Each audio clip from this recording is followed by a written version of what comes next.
എല്ലാവർക്കും നമസ്കാരം. നമ്മുടെ ഈസി ഇംഗ്ലീഷ് മലയാളം ചാനലിലേക്ക് ഏവർക്കും സ്വാഗതം.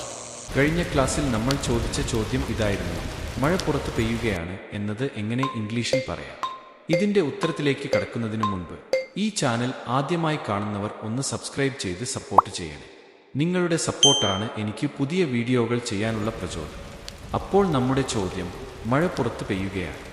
നമ്മൾ പഠിച്ച SVO റൂൾ പ്രകാരം നോക്കുമ്പോൾ ഈ വാചകത്തിൽ ഒരു വ്യക്തിയെയോ പ്രത്യേക കർത്താവിനെയോ അഥവാ ഒരു സബ്ജക്റ്റിനെയോ നേരിട്ട് കാണാൻ കഴിയില്ല.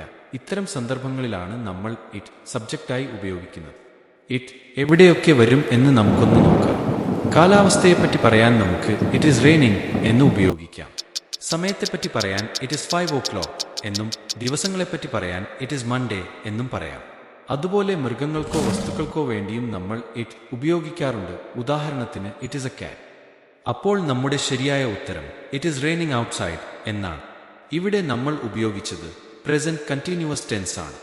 അതായത് ഒരു കാര്യം ഇപ്പോൾ നടന്നുകൊണ്ടിരിക്കുകയാണ് എന്ന് പറയാൻ വെർബിന്റെ വെർബ് കൂടെ നമ്മൾ ing ചേർക്കണം. ഇതിന്റെ ഗ്രാമർ നിയമം ഒന്ന് ഓർത്തുവെക്കുക. Subject is am are, verb ing.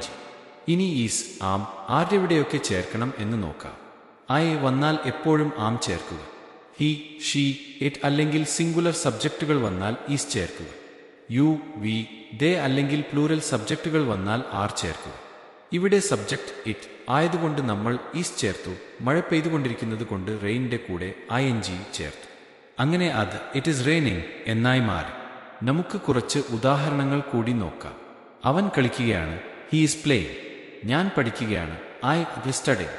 അവൾ പാടുകയാണ്, ഷീ ഈസ് സിംഗിങ്. അവർ ഓടുകയാണ്, ദേ ആർ റണ്ണിങ്.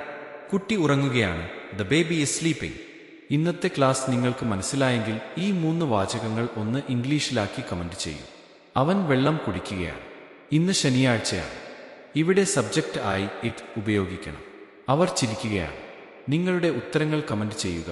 ശരിയായ ഉത്തരങ്ങൾ ഞാൻ പറഞ്ഞു തരുന്നതായിരിക്കും. അടുത്ത വീഡിയോയിൽ വീണ്ടും കാണാം.